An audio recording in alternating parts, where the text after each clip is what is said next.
Thank you छात्रों, नित्य दिन की भांति आज भी हम एक नए वीडियो के साथ उपस्थित हैं।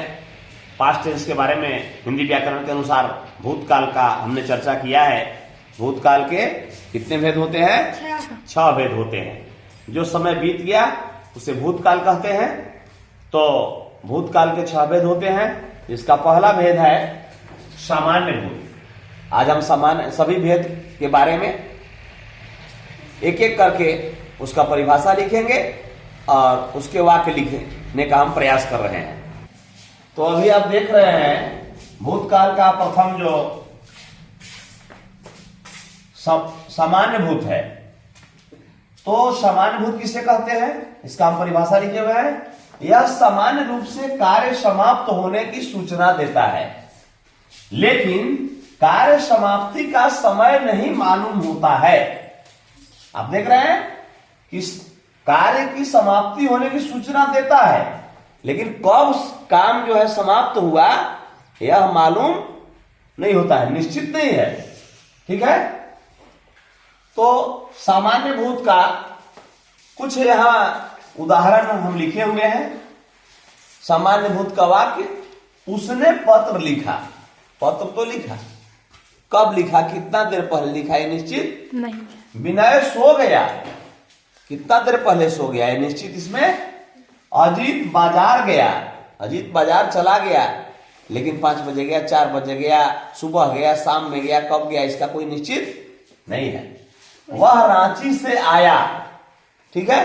काम समाप्त होने का सूचना देता है, लेकिन कार्य समाप्ति का समय मालूम इन वाक्यों में नहीं हो रहा है। इसलिए ये वाक्य सामान्य भूतकाल के वाक्य हैं। यही सामान्य भूतकाल के इस प्रकार के वाक्य आते हैं। ठीक है। भूतकाल का दूसरा भेद होता है आसन्न भूत।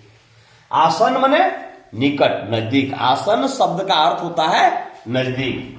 तो इससे यह पता चलता है कि कार्य अभी समाप्त हुआ है। भूतकाल में कार्य तुरंत समाप्त हुआ है, अर्थात यह भूतकाल की समीपता सूचित करता है। समीपता बने निकटता, नजदीक में काम संपन्न हुआ है, यह बता रहा है। जैसे उसने रोटी खाई है, मैंने तुरंत अभी खाया हुआ उसका। मोहन स्कूल गया है, संध्या ने पुस्तक पढ़ी है, शांति खा चुकी है। ये सभी वाक्य जो हैं वो आसन्न भूत के वाक्य हैं। आसन्न भूत का मतलब क्या हुआ? वह क्रिया जो अभी अभी भूतकाल में तुरंत संपादित हुई है, उसे हम क्या कहते हैं? आसन्न भूत की क्रिया कहते हैं। ठीक है। आप इस प्रकार के वाक्य में यहां देख रहे हैं, उसने रोटी खाई है, यानी तुरंत अभी खाई है। इस वाक्य से पता चलता है कि रोटी अभी तुरंत उसके द्वारा खाया गया है। ठीक है ना जी। भूतकाल का तीसरा भेद है पूर्ण भूत। पूर्ण माने पूर्ण हो गया एकदम। आप जान रहे हैं, पूरा पूरा। पूर्ण भूत, इसका परिभाषा है कि इससे यह ज्ञात होता है कि कार्य समाप्त हुए बहुत समय बीत गया। बहुत समय पहले भूतकाल में कार्य संपन्न हो चुका है।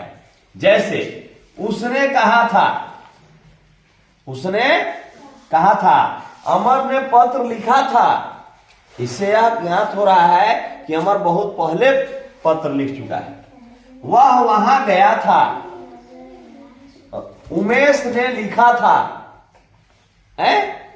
हमने पढ़ा था,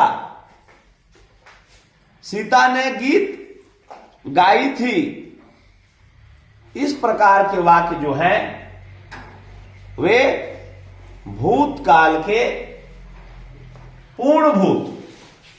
भूतकाल के जो भेद है, तीसरा भेद पूर्ण भूत है, उसके वाक्य इस प्रकार के हैं। जो काम बहुत पहले भूतकाल में बीते हुए समय में संपादित हो गए हैं, उसे भूतकाल की वाक्य कहते हैं। ठीक है। भूतकाल का चौथा भेद है अपूर्ण भूत।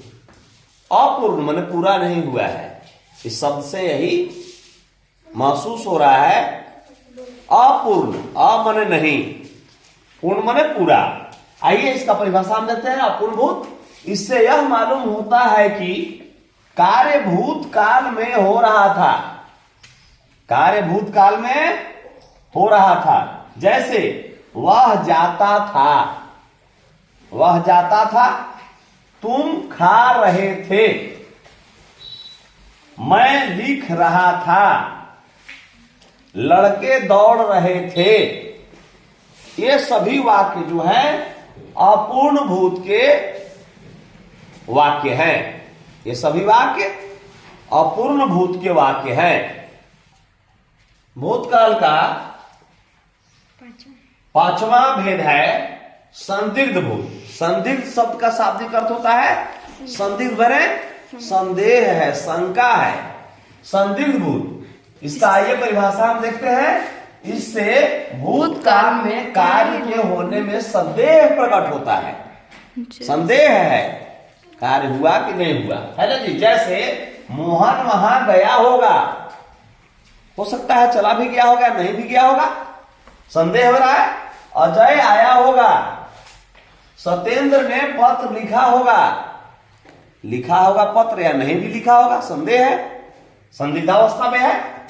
वह देर से आया होगा, है ना। इस प्रकार के वाक्य जो है वो संदिग्ध भूतकाल के वाक्य हैं। ठीक है। भूतकाल का छठा तथा अंतिम भेद है हेतु हेतु मदभूत। ठीक है। हेतु हेतु मैंने समझिए कि होते होते, इस शब्द से इस प्रकार से समझिए होते होते।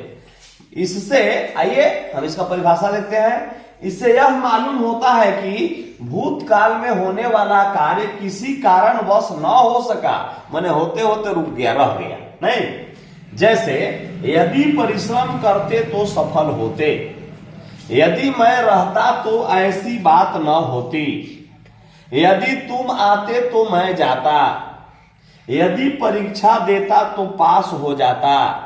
इस प्रकार के वाक्य जो हैं भूतकाल के छठा भेद हेतु हेतु मदभूत के उदाहरण हैं। ठीक है। तो भूतकाल के 6 भेद होते हैं।